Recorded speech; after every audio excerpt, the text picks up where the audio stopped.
आज मराठी आहे आणि या मराठीच्या तासिकेमध्ये आज आपण पाहणार आहोत मराठी साहित्याविषयी सामान्य ज्ञान आणि त्यातीलच उपघटक आहेत साहित्य प्रकार, टोपण नाव व सामान्य ज्ञान.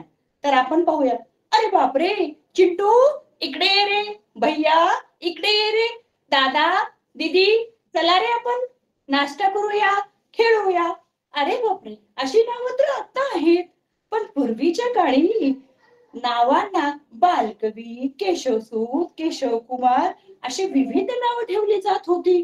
पण आताच्या घडीमध्ये ही नावे वेगळी आहेत. भैया दीदी बाल्या पिंट्या चिंट्या अशी ठेवली जातात.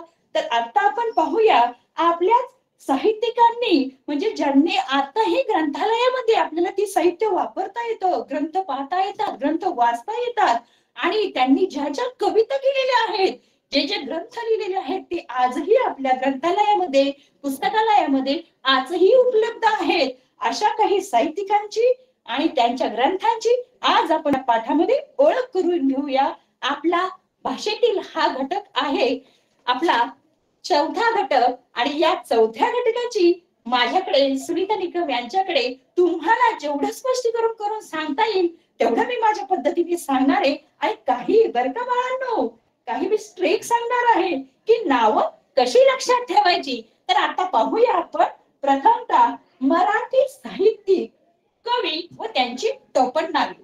तर बाळांनो, पहिल्यांदा आहे कृष्ण शास्त्री चिपळूणकर आणि यांना म्हणतात मराठीचे जॉन्स. आता हे नाव कसं लक्षात ठेवायचं बरं विद्यार्थी मित्रांनो, यामध्ये एका गावाचं नाव आलेलं आहे. एका गावाचं नाव आलेलं आहे, ते नाव गावाचं ओळखायचं. तर याच्यामध्ये आहे चिपळूण. हा चिपळूण कुठे आहे? रत्नागिरीमध्ये आहे. म्हणून कृष्णशास्त्री चिपळूणकर ला जा म्हणजे चिपळूणला जा म्हणजेच मराठी जॉ ध्यानात ठेवायचं. जॉन्सन जॉन्सन म्हणजेच याला म्हणायचं जाणे.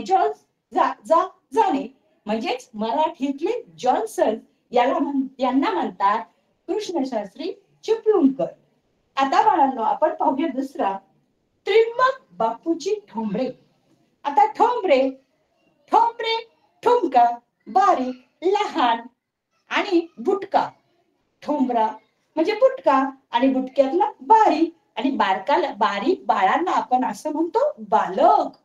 मग यांना बालक म्हणलं यांना यापुढे कवी नाव म्हणजेच यांना म्हणतात बालकवी. मग लक्षात ठेवायचं त्रिंबक बापूजी ठोंबरे आल्यानंतर यांना म्हणायचं बालकवी. विद्यार्थी मित्रांनो, पुढे ना धो महानोर. आता महानोर हा शब्द ध्यानात ठेवायचा. महानोर याच्यातली नोर. नोरला आपण लक्षात ठेवायचं म्हणायचं मोर. काही बोबडी मुलं असतात पा महारनोरच करतात. महारनोर महारमोर महारजोर. मग आपण याच्यातलं लक्षात ठेवायचं जंगलातील मोर. मग मोर कुठे राहतो? रानात. मग यांना म्हणायचं रणकवी.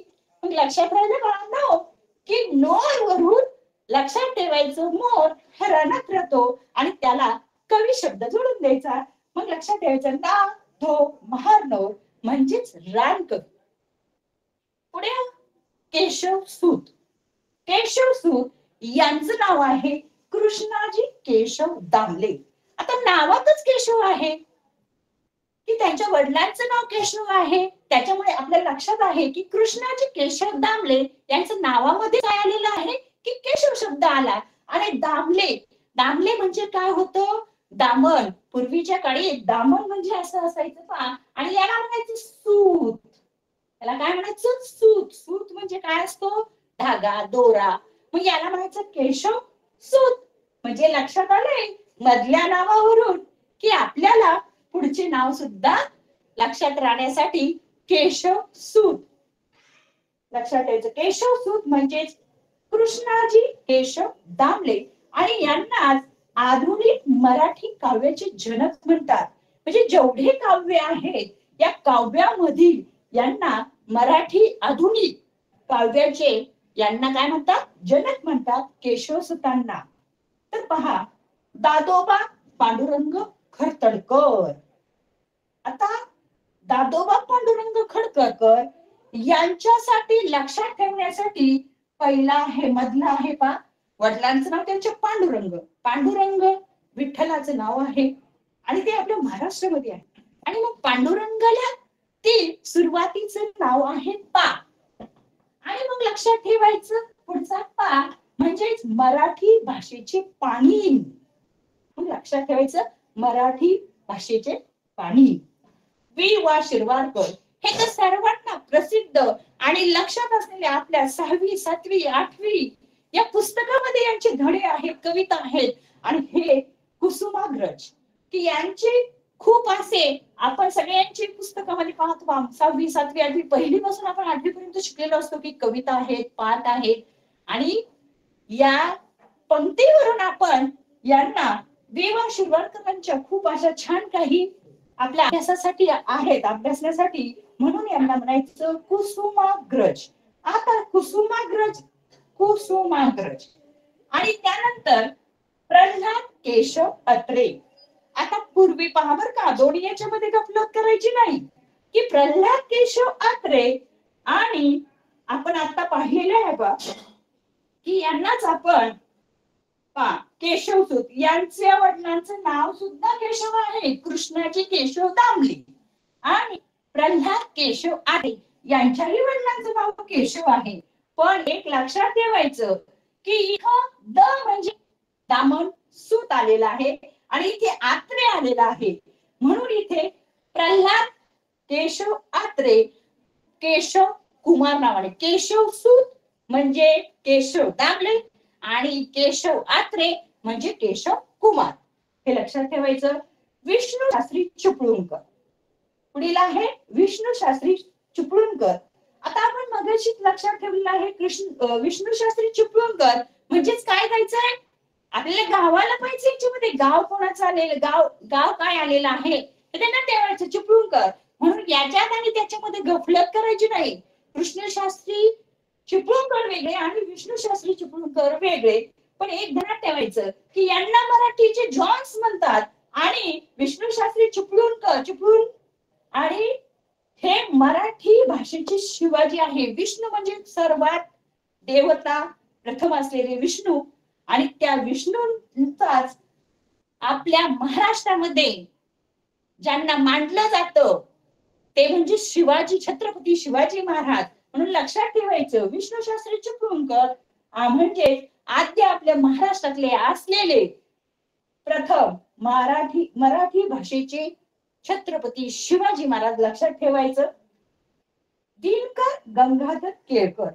आता दिनकर गंगाधर केळकर हे नाव पाठ ठेवण्यासाठी फक्त आडनाव लक्षात ठेवायचं काय, केळकर. आता केळकर म्हणजेच काय, आपण जेव्हा केळीच्या बागेमध्ये जाणार आणि केळीच्या बागेमध्ये गेल्यानंतर केळीची बाग सरळ रांगांची असते, आडवी उभी सगळीकडे सारखी दिसते. पण जसं आपण आतमध्ये जाऊ, जसं जसं आपण आतमध्ये गेल्यानंतर आपल्याला रस्ता काही सापडत नाही की आपण कोणत्या बाजूने आलो, कुठून आलो. आपण त्या ठिकाणी त्या प्रसंगाला आपण दिशाहीन होतो. कसं आपण दिशाहीन होतो की आपण कोणत्या बाजूने आलो. म्हणजे तिथे काय झालो, आपण अज्ञात झालो.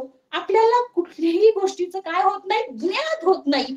म्हणून अज्ञातवासी हे लक्षात ठेवायचं. केळकर आलं, केळीच्या बागेत जायचं, मधोमध जायचं म्हणजे आपल्याला लक्षात राहणार नाही. आणि त्यावरून लक्षात ठेवायचं की दिनकर गंगाधर केळकर यांना अज्ञातवासी म्हणायचं. पुढे पाहूया बाळांनो.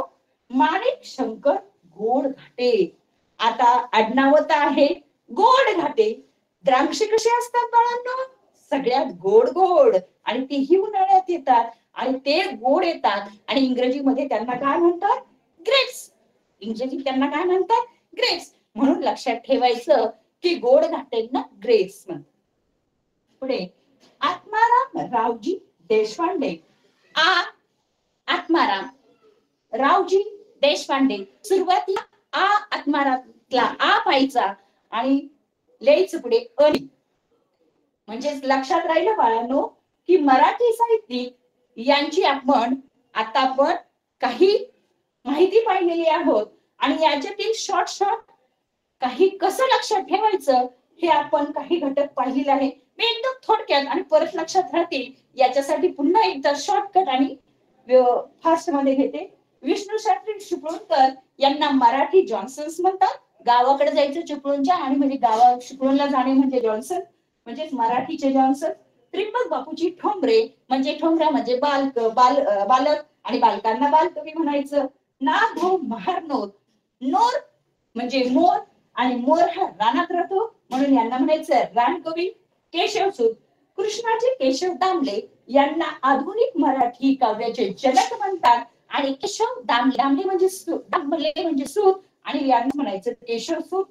दादाजी पांडुरंग खट्टडकर त्यांना म्हणायचं मराठी भाषेचे पाणिनी म्हणजेच पांडुरंग. पा लक्षात ठेवायचं पुढे पाणिनी हे करायला म्हणजे पाणिनी. वि वा शिरवाडकर यांना कुसुमाग्रज म्हणतात. प्रल्हाद केशव आत्रे यांना केशव कुमार म्हणतात. आत्रे आले का केशव कुमार म्हणायचं, दामले आले का केशव सूत म्हणायचं. विष्णू शास्त्री चिपळूणकर यांना मराठी भाषेचे शिवाजी असं म्हणतात आणि दिनकर गंगाधर केळकर यांना अज्ञातवासी म्हणतात. आणि माणिक शंकर गोड घाटे हे गोड शब्द घाटे आणि आत्माराम रावजी देशपांडे यांना आत्माराम मुरुड आणि हे नाव लक्षात ठेवायचं. अशा प्रकारे आपण आता साहित्यिक यांची टोपणनावे पाहिलेली. आता असे काही काव्य संग्रह आहे की त्यांचे कवी हे आपण पाहिलेले आहेत किंवा आपण पाहतो अभंग भजन ह्या आपण देवासमोर. आताच गणपतीचा उत्सव झालेला आहे. गणपतीची गाणी भजन भारूड पावाडे हे गीते पुन्हा लोकगीते लोककथा असे विविध कार्यक्रम आपण या गणपतीच्या 10 दिवस उत्सवामध्ये वेगवेगळ्या मंडळांनी वेगवेगळे कार्यक्रम ठेवलेले आहेत. हे आपण पाहिलेले आहेत, ऐकलेले आहेत. तसं आता पाहूया काही काव्य ग्रंथ व त्यांचे कवी. आता भावार्थ दीपिका हा सर्वात महाराष्ट्रातला अतिशय पवित्र असा ग्रंथ आहे. भावार्थ दीपिका हा संत ज्ञानेश्वरांनी नेवासा या ठिकाणी पैज खांबाला तिथे लिहिलेला आहे. पण त्यांनी सांगितलेला आहे आणि तो सदानंद ह्या बाबांनी लिहिलेला आहे. आणि हा भावार्थ दीपिका हा संत ज्ञानेश्वरांनी. आणि पुढे पहा की आता भावार्थ दीपिका ज्ञानेश्वर संत ज्ञानेश्वर, पण यामध्ये सुद्धा या यथार्थ दीपिका भावार्थ दीपिका आणि यथार्थ दीपिका यातील फरक लक्षात ठेवायचा. भावार्थ भाव आणि ज्ञानेश्वरांनी हा लिहिलेला आहे. यथार्थ दीपिका हा पंडितांनी लिहिलेला आहे. हे दोन्ही लक्षात ठेवायचं. अभंग गाथा हा संत तुकारामांनी लिहिलेला ग्रंथ आहे. पुन्हा भावार्थ रामायण हा संत एकनाथांचा. केकावली मोरोपंथ. आता केकावली मोराच्या ओरडण्याच्या आवाजाला केकराव असे म्हणतात. मग याच्यात लक्षात ठेवायचं मोरोपंथ म्हणजेच केकावली. तर यातीलच काही ग्रंथ मी तुम्हाला सांगते. पहा आता दासबोध व मनाचे श्लोक. दासबोध आणि मनाचे श्लोक हे समर्थ रामदासांनी याच लिहिलेले आहेत. त्यानंतर पहा नलदमयंती स्वयंवराख्यान रघुनाथ पंडित यांचं आहे. पुन्हा गीता रामायण ग दि माडगुळकर. बिजली वसंत वापर. शीळ ना व देशपांडे. आणि ज्वाला आणि फुले बाबा आमटे. स्वेद गंगा विंदा करंदीकर. अशा प्रकारचे ग्रंथ काव्य ग्रंथ व त्यांची नावे आपण पाहिलेली आहे. पहिला भाग आपण मराठी साहित्यिक, नंतर काव्य संग्रह व त्याची नावे, आणि तिसरा भाग आहे की काही नाटके व त्यांचे नाटककार. बाळांनो, आपल्याला नाटक करायला तर खूप आवडते बा. अरे बापरे, शाळेत जर जायचंच नसेल, अगं ऐक माझं खूप खूप असं पोट दुखतंय, हे आपलं आधुनिक नाटक आहे बरं का शाळेत जाण्यासाठी. किंवा डब्यातील लाडू घ्यायचा असेल ना, आई मला आज काही भाजी आवडलीच नाही ग, तू अशी कशी केली होतीस, मला काहीतरी खाऊ दे ना ग. मग आई म्हणते बाबा तुला भाजी नाही आवडली, मग चला आता डब्यामध्ये लाडू केलेले आहे म्हणजे याला लाडू खायचे म्हणून याला भाजी आवडली नाही. मग आई पटकन बाळाला 2 लाडू देते. म्हणजेच आपण वेगळ्या प्रकारे नाटकाची भूमिका सुद्धा करत असतो, पण ती आपल्या लक्षात येत नाही. हे नाटक आपले वर्तमानातले केव्हाही कधीही कोणतंही नाटक बालकांना बी करत असतात. अभ्यास नसेल, अभ्यास करायचा नसेल किंवा लिहायचं नसेल, बाबा माझा पेन हरवलाय, मला पेन नाही, मग मला लिहायला मला पेन नाहीये, म्हणजे आपण लिहिण्याचं काय करतो, ती प्रसंग टाळण्यासाठी आपण नाटक करतो पेन हरवल्याचं. तसंच आता पहा आताही खूप छान छान प्रकारे नाटक आपल्याला पाहायला भेटतात, ऐकायला भेटतात आणि आपल्याला खूप छान प्रकारे तेही आवडतात. तर काही नाटके व नाटककार आपण पाहूया. तर यामध्ये दिलेलं आहे नटसम्राट वि. व. शिरवाडकरांनी हे नाटक केलेले पहा. आणि त्यांना इकडे आपण मराठी साहित्यामध्ये सुद्धा त्यांचा भाग आहे. त्यांना कुसुमाग्रज असे म्हणतात. म्हणजे नटसम्राट हेही नाटक खूप खूप छान आहे. आणि त्यानंतर आहे शारदा. शारदा गोविंद बल्लाळ देवल यांचं शारदा हे नाटक आहे. आणि पहा सौभद्र बळवंत पांडुरंग किर्लोस्कर हे नाटक आहे. आणि त्यामध्ये पहा किचन वध, भाऊबंदकी, मानापमान, विद्या हरण हे कृष्णाजी प्रभाकर खाडीलकर, प्रेम, पुण्यप्रभाव, एकच प्याला, भाऊबंद आणि हे आहे गणेश गडकरी. पहा पहिलं भाऊबंदकी हे कोण आहे, कृष्णाजी प्रभाकर खाडीलकर. पण भाऊबंद हे आहे राम गणेश गडकरी यांचं. तर पहा साष्टांग नमस्कार, घराबाहेर, भ्रमाचा भोपळा, लग्नाची बेडी हे आहे प्रके यात्रे यांचं. टिळक आणि आगरकर यांचं आहे विश्राम बेडेकर. आणि आपण पाहिलेलं अतिशय सुरुवातीचं पहा नटसम्राट, सर्वांनी नाटक पहा, तुम्हाला या नाटकातून खूप काही असं शिकायला भेटेल. हे नाटक तुम्ही अवश्य पहा, कारण पाहिल्यानंतर नाटकातल्या सुद्धा भूमिका आपल्याला समजतात आणि आपल्या जीवनावर सुद्धा ह्या काही नाटकांचा अतिशय हा प्रभाव पडत असतो. आणि आपल्याला यशासाठी, उंच शिखर गाठण्यासाठी विविध भूमिका जर पाहायच्या असतील तर हे नाटक प्रकार अवश्य बाळा तुम्ही तुमच्या लाईफ मध्ये पाहत चला. ही पुस्तके आहेत व त्यांची लेखक आहेत. पहा आपण ग्रंथालय पहा, प्रत्येक शाळेला ग्रंथालय हे महत्वाचं आहे आणि त्या ग्रंथालयामध्ये पुस्तक हे असतात.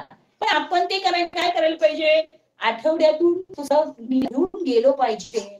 अभ्यास, पुस्तक वाचन, खेळ, काही घरातील काम, काही टीव्ही, काही मित्रांसोबत जाणे, अशा प्रकारे आपल्या स्वतःच काहीतरी वेळापत्रक या जीवनामध्ये आपण केलं पाहिजे.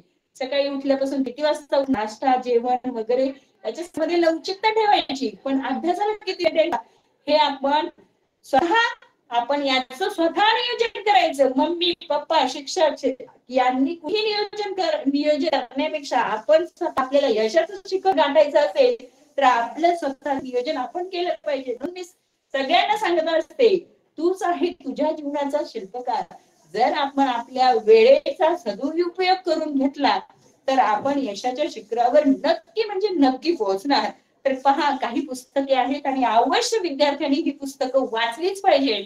आणि काही आपल्या जिल्हा परिषद शाळेमध्ये असा उपक्रम आहे की ज्याचा वाढदिवस असते त्याने किमान एक तरी पुस्तक, ते कितीही रुपयाचं असू दे, 10 रुपयाचं असू दे, 5 रुपयाचं असू दे, 20 रुपयाचं असू दे, 100 रुपयाचं असू दे, 50 रुपयाचं असू दे, कितीही त्याला जेवढ्या रुपयाचं पुस्तक देता येईल त्याने आपल्या शाळेतील ग्रंथालयासाठी वाढदिवसामध्ये केक चॉकलेट देण्यापेक्षा पुस्तक नक्की द्यावा.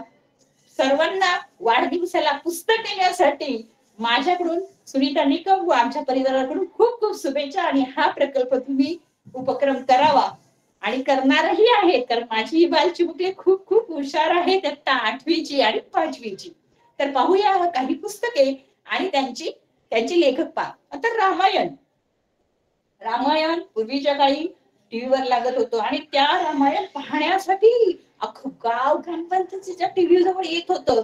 आता घरोघरी 2-2, 4-4 एक टीव्ही आहे. पहा, वरच्या मजल्यावर एक, खालच्या मजल्यावर एक टीव्ही आहे. पूर्वी टीव्ही म्हणजे गावासाठी एकच टीव्ही असायचा, तो ग्रामपंचायत मध्ये असे. आणि सकाळी रविवारी 9 वाजता रामायण लागायचं. खूप जण ते रामायण पाहायला जायचं. पण ते रामायण लिहिले कोणी माहितीये? वाल्मिकी. त्याला वेलांटी द्यायची. वाल्मिकी यांनी हे रामायण लिहिलेलं आहे पहा. त्यानंतर रामायण संपल्यानंतर झालं, टीव्हीवर आल्यानंतर महाभारत झालं आणि ते लिहिलेलं आहे व्यास मुनींनी. महाभारत हे व्यास मुनींनी लिहिलेलं आहे. आणि पुढे पहा, गीता हेही व्यास मुनींनी लिहिलेली आहे पहा. त्यानंतर मुद्रा राक्षस हे विशाखा दत्त यांनी लिहिलेलं आहे. आणि शकुंतला, मेघदूत, रघुवंश हे कालिदास यांचं आहे. त्यानंतर पुढे पहा, श्यामची आई. सर्वांना हे श्यामची आई पुस्तके वाचलंच पाहिजे. आतापर्यंत काही काहींनी तर वाचलेले असेल, पण तरीही श्यामची आई हे पुस्तक वाचा, पुन्हा पुन्हा वाचा हे पुस्तक. आणि ह्या पुस्तकामध्ये प्रत्येक रात्री दिलेले आहे. आणि ह्या तुम्ही वाचल्यानंतर त्याचा पहा, एखादी गोष्ट असो, गणित असो, इंग्रजी असो, कुठला विषय असो, एखादा घटक येत नसेल ना, त्या घटकाचा तुम्ही सराव करा. काहींना एकदा वाचल्यावर कळतं, काहींना 2दा, काहींना 3दा. जोपर्यंत आपल्याला तो घटक कळत नाही तोपर्यंत आपण त्याचं रिपिटेशन केलं पाहिजे, म्हणजे आपल्या डोक्यात ते परफेक्ट बसतं. आणि श्यामची आई हे पुस्तक लहान मुलांना अतिशय खूप काही असं संस्कार देऊन जातं. आणि ते लिहिलेलं आहे आपले साने गुरुजी यांनी पहा. आणि पुढे आहे गुजगोष्टी. ना.सी. फडके यांनी ह्या गुजगोष्टी केलेल्या आहेत. आजी आपल्याला झोपायच्या वेळेस, आता आजी बाबा पूर्वीच्या काळी आजी बाबा आपल्याला खूप छान छान प्रकारच्या गोष्टी करायच्या, हितगुज करायच्या आपल्या संग. आणि हे गुजगोष्टी हे ना.सी. फडके यांनी लिहिलेलं आहे पहा. रथचक्र, गारंबीचा बापू हे श्रीनाथ पेंडसे यांचं आहे. काळे पाणी, जन्मठेप हेच साने गुरुजी म्हणजे साने गुरुजींनी श्यामची आई लिहिलेलं आहे. आणि काळे पाणी, माझी जन्मठेप हे वी. सावरकरांनी यांचं लिहिलेलं आहे पहा. आता गीताई, विनोबा भावे. गुजगोष्टी, ना.सी. फडके, श्यामची आई, साने गुरुजी, रथचक्र, गारंबीचा बापू हे श्रीनाथ पेंडसे, काळे पाणी, माझी जन्मठेप वी. सावरकर, गीताई, विनोबा भावे. अशा प्रकारचे काही तुम्ही पुस्तके व त्यांनी काढलेले काही लेखक पुस्तके आणि त्यांची लेखक हे तुम्ही पाठ करा, पाठांतर करा. आणि त्यानुसार तुम्हाला पाठांतर आणि काही क्लुप्त्या लक्षात ठेवल्यानंतर हा भाग अतिशय तुमच्या छान प्रकारे हा तुम्हाला समजला जाईल. आणि पहा पुढे स्वामी श्रीराम योगी हे रणजित सिंह देसाई यांचं आहे. चक्र, जयवंत दळवी, वहिनीच्या ज्या बांगड्या आहेत ते य. जोशी. गीतारस्य हा मोठा लोकमान्य टिळकांनी लिहिलेला आहे. आणि पहा, ययाती हे पुस्तक वि.स. खांडेकरांचं आहे. एरंडाची गुऱ्हाळ हे एक पुस्तक आहे आणि ते ची.वी. जोशींनी लिहिलेलं आहे. कहेचे पाणी, प्रत्ययात्रे पहा, प्रत्ययात्रेंनी पुस्तक त्याचं लेखनही केलेलं आहे. आणि प्रल्हाद केशव आत्रे यांना केशव कुमारही म्हणतात. म्हणजे तुमच्या लक्षात आले का, साहित्यिक, काव्य, ग्रंथ हे काही काही ठिकाणी आहेत पहा, जरी साहित्यिक असली तर त्यांनी पुस्तके आणि लेखन सुद्धा केलेलं आहे. आणि पुढे एक झाड दोन पक्षी, विश्राम बेडेकर, मृत्युंजय छावा, आपला शिवाजी सावंत, भारतीय सांस्कृतिक कोश, पंडित महादेव शास्त्री जोशी, टरपुला शंकर पाटील, आमचा बाप आणि आम्ही डॉक्टर नरेंद्र जाधव. अशा प्रकारे आज आपण पहा मराठी साहित्याविषयी सामान्य ज्ञान हा जो घटक आहे, हा घटक तुम्ही परफेक्टच करायचा आहे.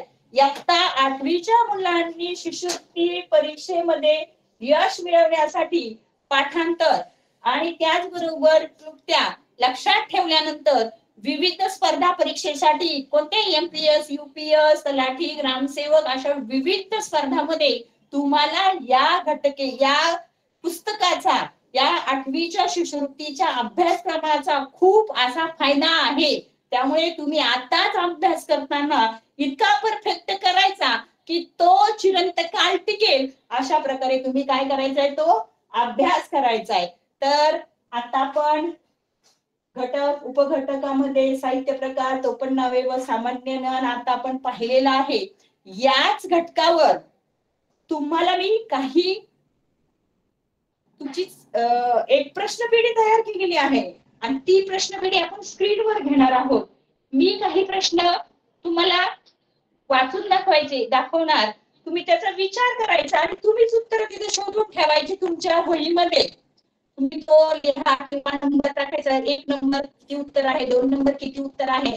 मी तुम्हाला ती नंतर आमच्या कर्जतच्या जे आयोजक नियोजक आहेत त्यांच्या मार्फत तुम्हाला मी ते ग्रुपवरती प्रश्नपेढी पाठवणार आहे. मग तुमच्या उत्तर सूचीही पाठवणार आहे, प्रश्नपेढीही पाठवणार आहे. मग तुम्ही त्याच्यातून तुम्ही ती शोधून यायचे की आपले आत्ताच्या झालेल्या तासिकेमध्ये आपल्या किती लक्षात आले आणि आपल्याला किती मार्क पडले आणि त्यावर अधिक तुम्ही अभ्यास करावा. तर आता पाहूया आपण प्रश्नपेढी.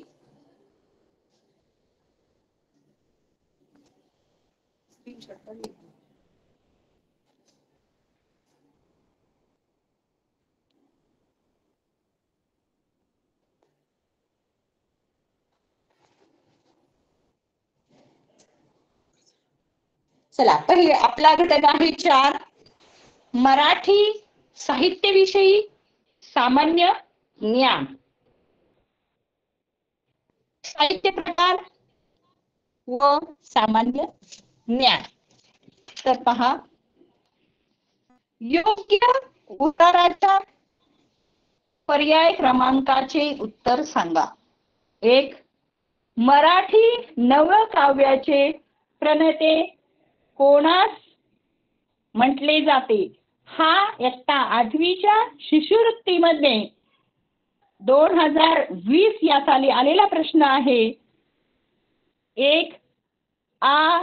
रा. देशपांडे, 2, बास मर्डेकर, 3, वि. वा. शिरवाडकर, 4, पद्मा गोळे.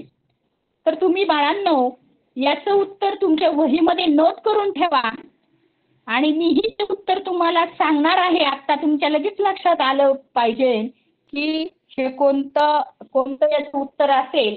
तर मराठी नवकाव्याचे प्रणेते कोणास म्हटले जाते? तर याचं उत्तर आहे बास मर्ढेकर. 2, फुबाई फू हे आत्मचरित्र कोणाचे आहे? 1, विठ्ठल उमप, 2, यदुनाथ थत्ते, 3, अच्युत गोडबोले, 4, वसंत जोशी. तर याचं उत्तर आहे बाळांनो विठ्ठल उमप. 3, रा. गडकरी यांची पुढील पैकी कोणती 2 टोपण नावे आहेत? विद्यार्थी मित्रांनो, इयत्ता 8वीच्या शिष्यवृत्ती परीक्षेमध्ये 2 पर्याय असलेली तुम्हाला प्रश्न येत असतात.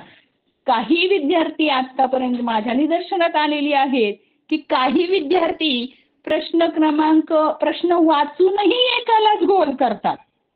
मग अशाने तुमचं उत्तर बरोबर असूनही दुसरा पर्याय न निवडल्या कारणास्तव तुम्हाला कमी मार्क पडतात.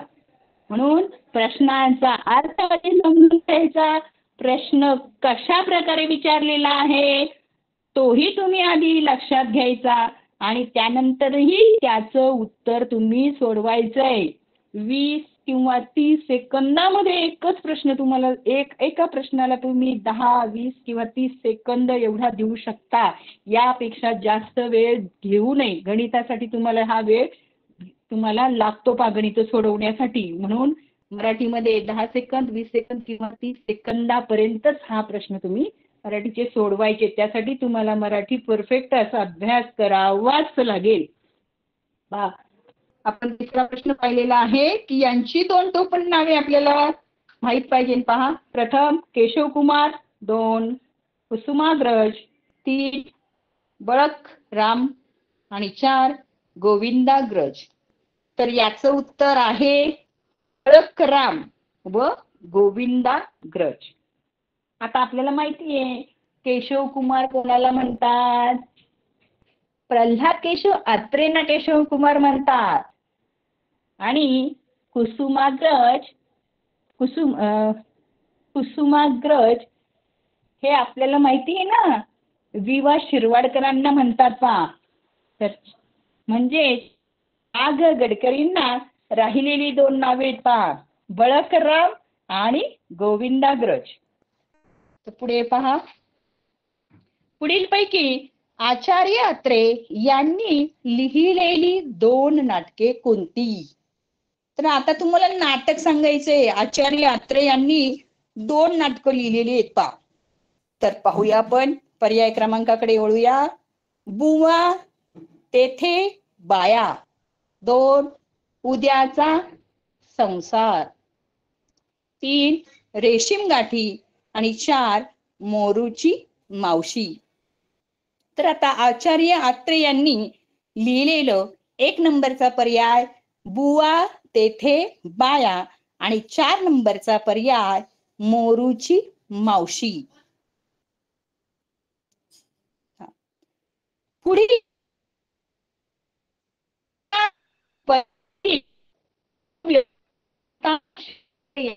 आहे त्यांनी 2 काव्य आहेत आणि ती खाली ओळखायची तुम्हाला. 1 नंबर गोंधळ, 2 नंबर कस्तुरी, 3 नंबर वर्षा आणि 4 नंबर रूपगंधा. तर त्यातील 1 नंबर गोंधळ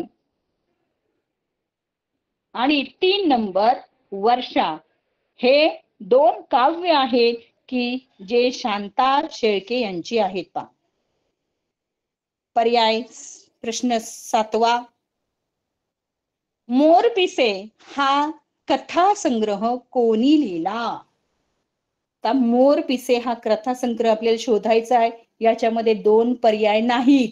ज्या ज्या प्रश्नामध्ये 2 पर्याय आहेत वरती तिथं लिहिलेलं आहे की यांची 2 काव्य, यांचे 2 नाटके अशा पण त्यांनी प्रश्नातच त्याचा उल्लेख केलेला होता. आणि आता पहा, मोरपिसे हा कथा संग्रह कुणी लिहिला? यामध्ये साहजिकच याचं उत्तर कुठला तरी एक पर्याय असेल. पहिला पर्याय वि.स. खांडेकर, दुसरा शंकर पाटील,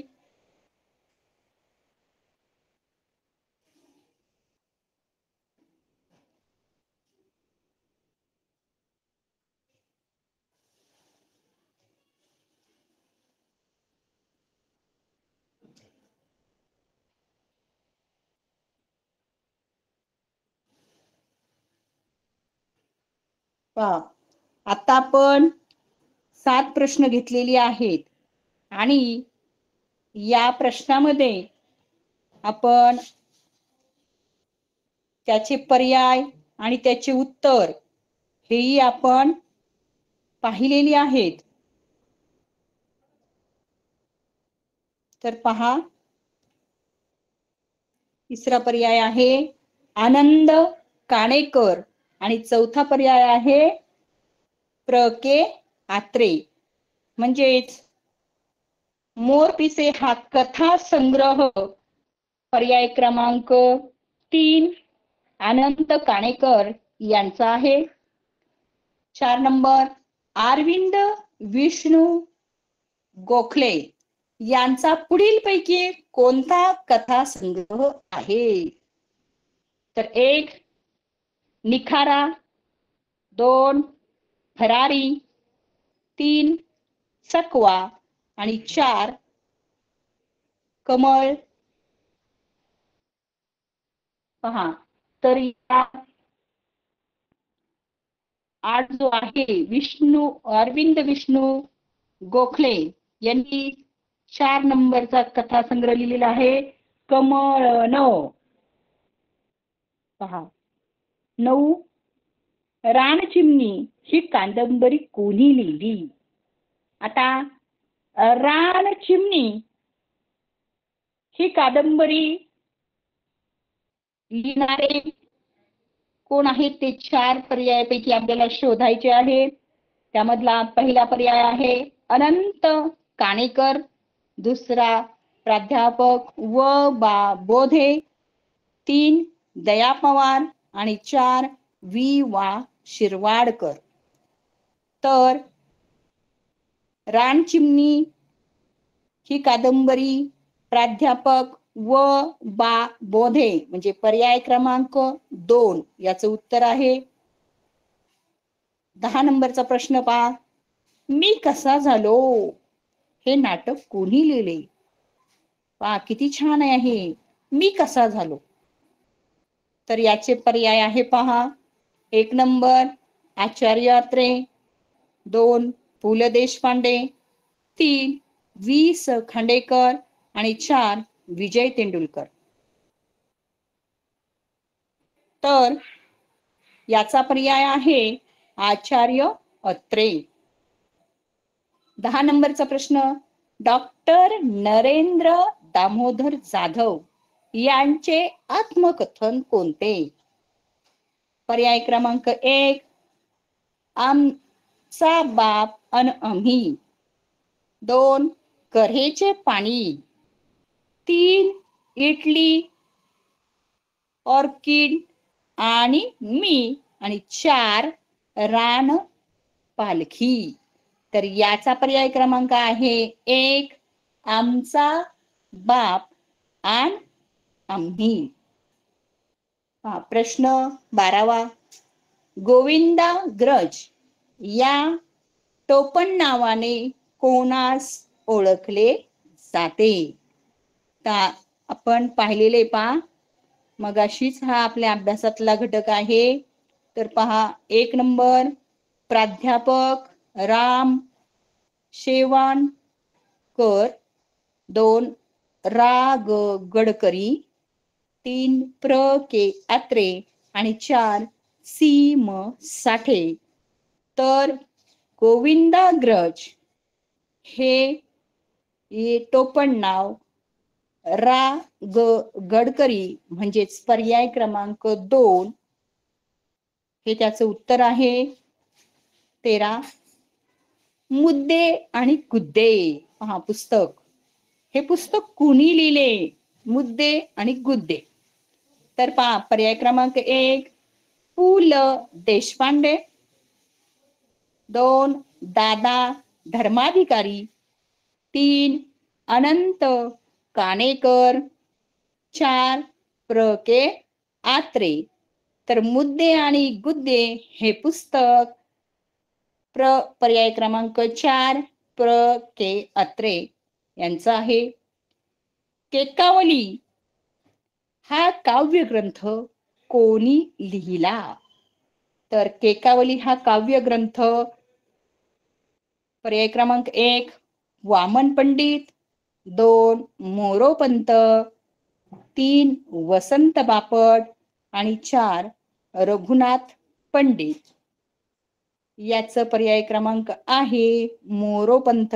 मी तुम्हाला सांगितलं होतं केकावली मोराचा आवाज केकारव आणि मग केकावरी लक्षात ठेवायचं आणि ते काव्यग्रंथ मोरोपंत यांनी लिहिलेला आहे पा. 15 भावार्थ रामायण कोणी लिहिले? भावार्थ रामायण लिहिणारे कोण आहेत? तर पर्याय क्रमांक 1 संत एकनाथ, 2 संत तुकाराम, 3 वाल्मिकी आणि 4 संत रामदास. तर पहा की याच पर्याय क्रमांक आहे भावार्थ रामायण हे संत एकनाथ यांनी लिहिलेलं आहे.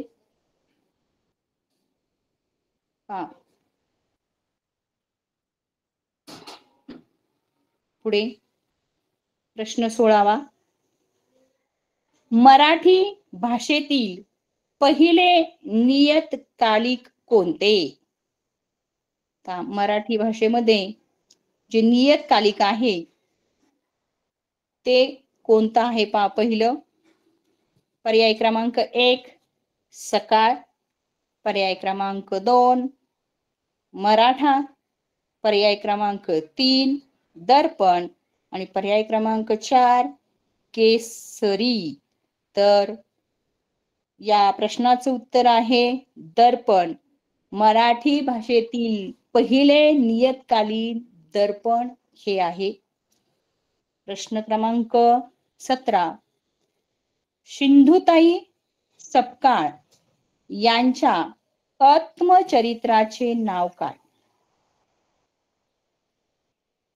त्याचं पर्याय क्रमांक 1 रान पालखी, 2 एका पानाची कहाणी, 3 कृष्णाकाठ आणि 4 मी वनवासी.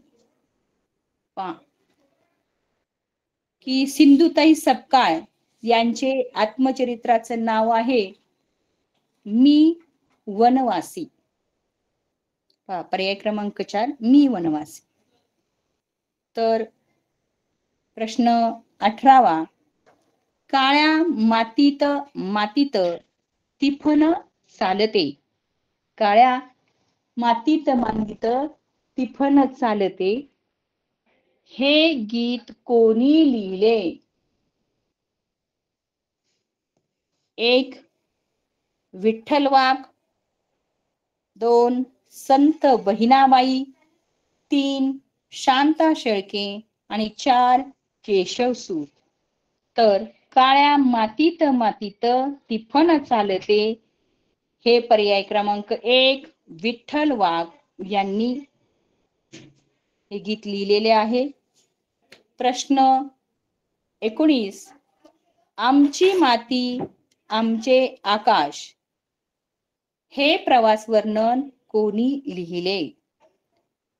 आमची माती आमचे आकाश हे प्रवास वर्णन लिहिणार ते पर्याय क्रमांक 1 वसंत बापट, पर्याय क्रमांक 2 सुलभा ब्रह्मणकळकर,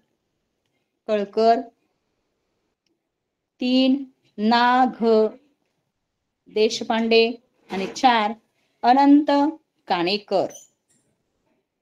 तर याचा पर्याय क्रमांक आहे 4 अनंत काणेकर.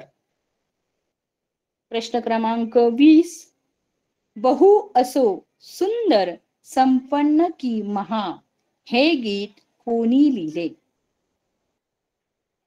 पर्याय क्रमांक 1 नारायण मुरलीधर गुप्ते, 2 साने गुरुजी, 4 श्री कृ कोल्हटकर आणि 4 कुसुमाग्रज. तर पहा बहु असो सुंदर संपन्न की महा या हे गीत श्री कु कोल्हटकर यांनी लिहिले आहे. प्रश्न 21वा, गुलामगिरी या ग्रंथाचे लेखक कोण? पर्याय क्रमांक 1 गोपाळ कृष्ण गोखले, 2 लोकमान्य टिळक, 3 महात्मा गांधी आणि 4 महात्मा फुले. तर गुलामगिरी या ग्रंथाचे लेखक आहे महात्मा फुले. प्रश्न 22, अयोग्य जोडी ओळखा.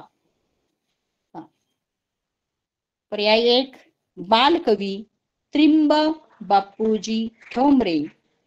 तर ठोंबरे बालक म्हणजेच हे बालकवी, ही जोडी बरोबर आहे.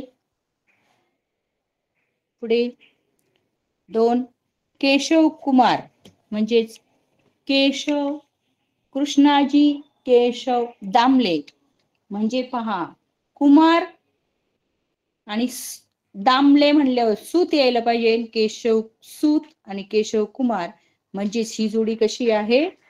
अयोग्य, चुकीची आहे. पहा, विनायक जनार्दन करंदीकर. पुढे रान कवी ना धो महारनोर म्हणजेच पर्याय क्रमांक 2 केशव कुमार कृष्णाजी केशव दामले. हे 22व्या प्रश्नाचं उत्तर आहे. 23 कुंज विहारी हे टोपण नाव कोणाचे? तर पर्याय क्रमांक 1 माणिक शंकर गोडघाटे. पर्याय क्रमांक 2 हरिहर गुरुनाथ कुलकर्णी. पर्याय क्रमांक 3 दिनकर गंगाराम केळकर. आणि पर्याय क्रमांक 4 काशीनाथ हरी मोडक. गुंज विहारी हे टोपण नाव हरिहर गुरुनाथ कुलकर्णी म्हणजे पर्याय क्रमांक 2 हे त्याचं उत्तर आहे. मराठी भाषेचे शिवाजी कोणाला म्हणतात? आता आपल्याला माहितीच आहे की मराठी भाषेचे शिवाजी कोणाला म्हणतात. पर्याय 1 विष्णुशास्त्री चिपळूणकर, 2 दादोबा पांडुरंग खरतडकर. पर्याय क्रमांक 3 पु ल देशपांडे आणि पर्याय क्रमांक 4 प्र के अत्रे. तर या प्रश्नाचं उत्तर आहे विष्णुशास्त्री चिपळूणकर. प्रश्न 25 मीठ भाकर हा काव्य ग्रंथ कोणी लिहिला? 1 पद्मा गोळे, 2 बहिणाबाई, तिसरा पर्याय ग ल ठोकळ आणि चौथा पर्याय केशवसूत. तर मीठ भाकर हा काव्य संग्रह ग ल ठोकळ यांनी लिहिलेला आहे. प्रश्न 26 नाशिक जवळ टिंबटिंब येथे नानकशास्त्र विषयाचा सांगोपांग अभ्यास करणारी संस्था आहे. पहा, प्रश्न अतिशय महत्वाचा आणि अतिशय कुठल्याही परीक्षेला येणार आहे. पहा, नाशिक जवळ टिंबटिंब या ठिकाणी नानकशास्त्र विषयाचा सांगोपांग अभ्यास करणारी एक संस्था आहे. आणि ती संस्था पहा कोणती आहे? पर्याय वाचते मी. 1 ओझर, 2 अजनेरी, 3 त्र्यंबकेश्वर आणि 4 शिर्डी. तर नाशिक जवळ नानकशास्त्र पर्याय क्रमांक 2 अजनेरी येथे ही संस्था आहे की जी नानकशास्त्र विषयाचा सांगोपांग अभ्यास करते. पहा, प्रश्न 27 जगातील सर्वाधिक किमतीचे नाणे कोणी काढले होते?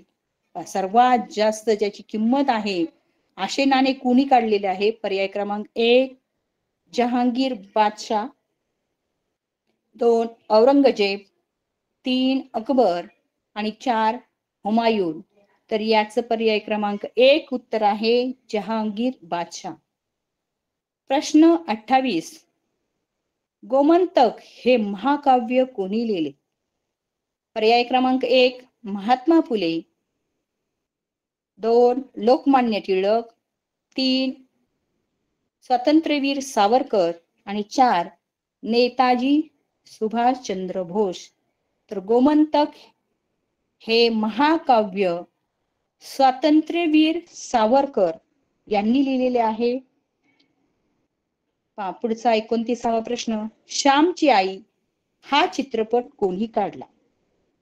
1 अण्णाभाऊ साठे, 2 साने गुरुजी, 3 आचार्य प्र के यात्रे आणि 4 ब.सी. मर्ढेकर. आता तुम्ही हा प्रश्न नीट वाचलाच नसेल तर याचं उत्तर तुम्ही साने गुरुजी लिहिता. पण मुलांनो, कुठलाही प्रश्न व्यवस्थित आणि समजपूर्वक वाचला तर या श्यामची आई हा चित्रपट विचारलाय तुम्हाला आणि तो पर्याय क्रमांक 3 आचार्य प्र के अत्रे यांनी तो काढलेला आहे.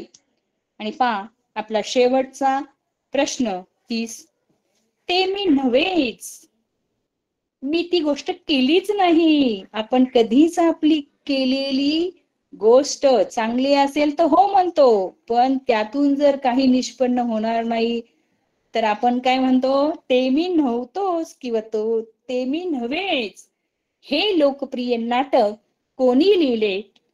तर पर्याय क्रमांक 1 विजय तेंडुलकर, पर्याय क्रमांक 2 आचार्य अत्रे, पर्याय क्रमांक 3 पु ल देशपांडे आणि पर्याय क्रमांक 4 विठ्ठल वाघ.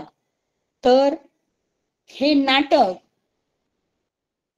पर्याय क्रमांक 2 आचार्य अत्रे यांनी लिहिलेलं आहे, ते मी नव्हेच.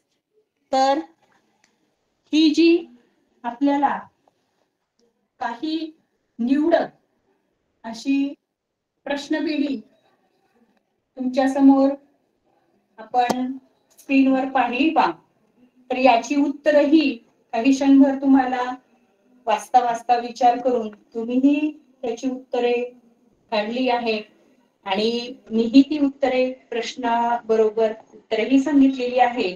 ही प्रश्नपेढी मी तुम्हाला ग्रुपवर पाठवेल. तर विद्यार्थी मित्रांनो, साहित्यिक, लेखक, पुस्तके आणि वाचला तर वाच, म्हणजे आपण अधिक काही असं वाचावं आणि वाचनातून आपल्याला अतिशय ज्ञान हे आपल्याला मिळत असतं. आणि पुस्तक हा पहिला गुरु, पुस्तक हा आपला एक गुरु आहे.